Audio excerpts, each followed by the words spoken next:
Katika siku hii ambayo tunaadhimisha mazazi yako, tunakumbuka kuzaliwa kwako, tunakuahidi tukiwa katika ardhi hii mambo matano yafuatayo. Jambo la kwanza, tunakuahidi sisi Waislamu na sisi wafuasi wa Ahlul Bait tutahakikisha umoja wetu kama wafuasi wa Ahlul Bait, mshikamano wetu kama wafuasi wa Ahlul Bait tutauboresha.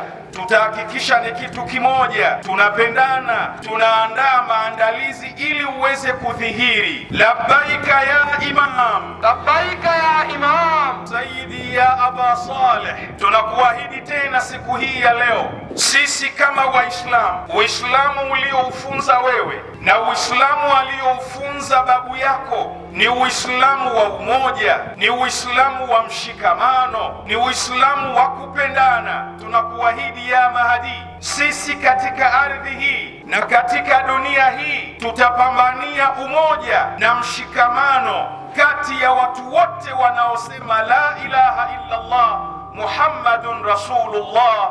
Labbaika ya Mahdi, labbaika ya Mahdi, Sayyidi ya Mahdi. Kwa kuwa wewe ni mwokozi wa watu wote, si mwokozi wa Mashia tu wala si mwokozi wa Masuni tu, tunakuahidi tutahakikisha umoja wa kitaifa, tutahakikisha umoja wetu kama Watanzania, pamoja na dini zetu tofauti, tutalingania umoja wetu na mshikamano wetu, na litakuwa hilo ndiyo mwelekeo wetu na ndiyo fikra zetu, umoja wa kitaifa, umoja wa watu wote, kwa sababu mafunzo yako ya Mahdi, watu wote ni ndugu na wote wanatokana na Adam. Labbaika ya Mahdi, labbaika ya Mahdi, Sayyidi ya Aba Saleh.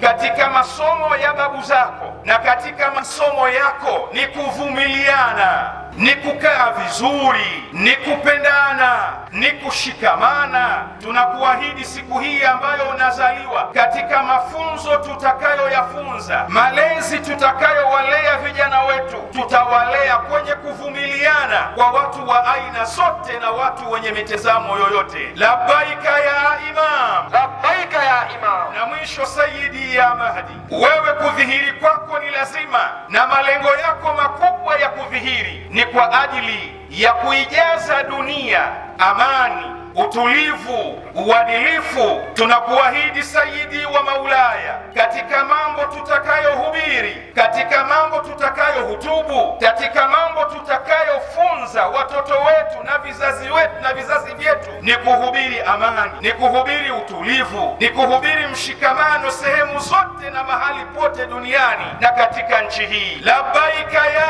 Imam.